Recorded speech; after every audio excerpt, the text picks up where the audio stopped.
care home nurses do. They don't really do much. So in the hospital, you have the doctors and a care home nurse. How many juicy videos about care home? I'm not here to give you bad news. Hi guys, welcome to my YouTube channel. I just have one or two things to say today actually.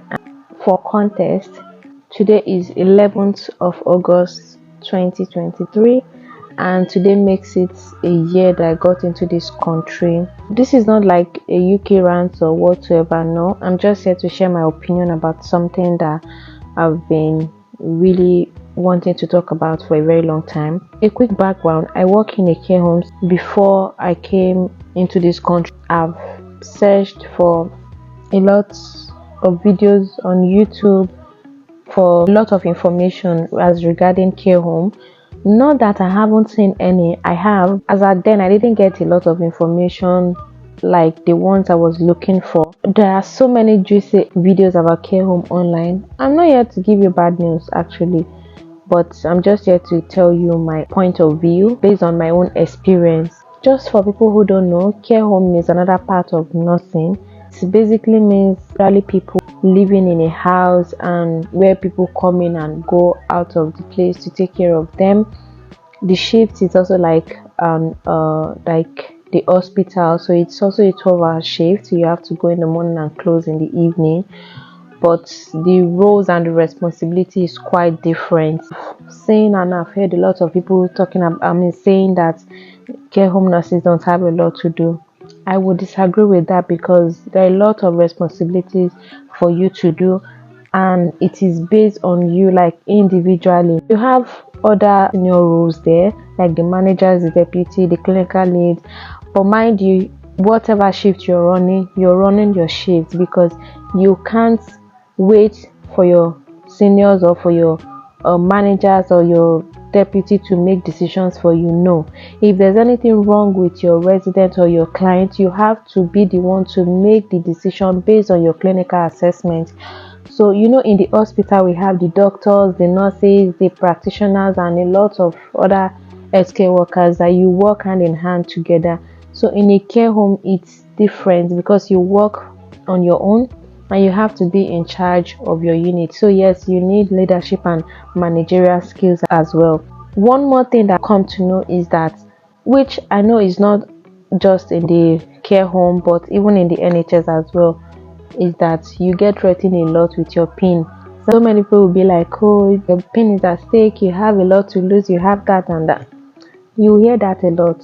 So that is not a new thing, I guess. If you're the type that loves talking about your life, you like people in your business, then care home is the best place for you. But if you're a private person and you don't really like people in your business, then you have to consider it twice, because in a care home it's just like a house built with all your relatives. You can imagine how it's going to be. You know each other. Like, I know who is working in whatsoever department. We know every one of us. So my advice, if there is any information or anything at all that you don't want anyone to know about, please don't bother to share it with anyone. And you have to keep this in your head that no one is your friend. There are assisted living and the memory care unit. So assisted living is just people that still have full capacity, but they just want to be in a place where people can care and look after them and assist them with their daily activities. So while the other one, the memory care, they don't have full capacities. Another thing to note is that you have to be a middle person in between your clients and other healthcare practitioners and even their relatives. So yes, you have to be the one to converse with their relatives as to help book appointment and a lot of things, and you have a lot of paperwork to do as well. And you should know that whenever you're on shift, you are the one in charge of your shift. No one is going to manage your shift for you. Do I love my job? Yes, I love my job because I feel so good when I'm able to make a difference in someone's life. Maybe in a day, it doesn't really matter how big the impact is, but to the smallest level, you can impact someone's life and makes it a happier day. So every time you have to keep it in mind that your clients or your residents, they are vulnerable people and they need your help. So forget whosoever that doesn't like you, whosoever that speak bad about you. The first thing that should be in your mind is your resident, and after that you can settle score with whosoever you have issues with. So yes, you get offended. Yes, you will hear a lot of this person said, that person said about you. A lot. There are a lot of things that you hear. There are a lot of things that you hear about yourself that you'll be surprised. If there's any information that you don't want people to know, then just keep it to yourself. Sis, don't bother to share it, because it's going to be a public thing. And one other thing, you have to learn how to stand up for yourself. Like, it's not like back home where you be like, oh, this is my manager or this is my matron, I have to be respectful. I'm not saying you should be disrespectful or you should be rude, no, but you have the right, like every right, to say whatever that doesn't sit right with you.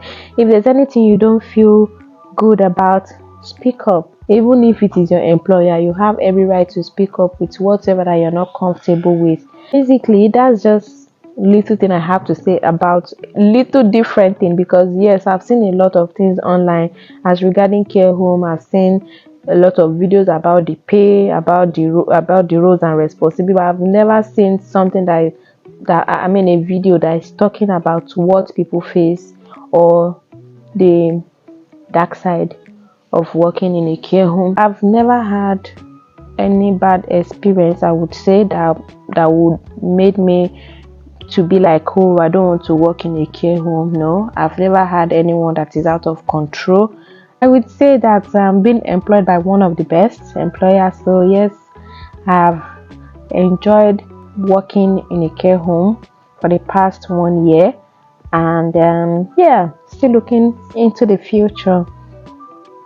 Yeah, one other thing just before I forget is that always continually update yourself, engage yourself in some groups that will help you to keep updated. I'm not saying that you tend to forget or don't know whatever you're doing, no, but because you don't have so many healthcare workers around, so you might not really have like-minded people to converse with. I'm not saying there are no other people for you to converse with in a care. Of course there is. You have other colleagues of yours, but it's very rare for you to have like 2 nurses on a shift.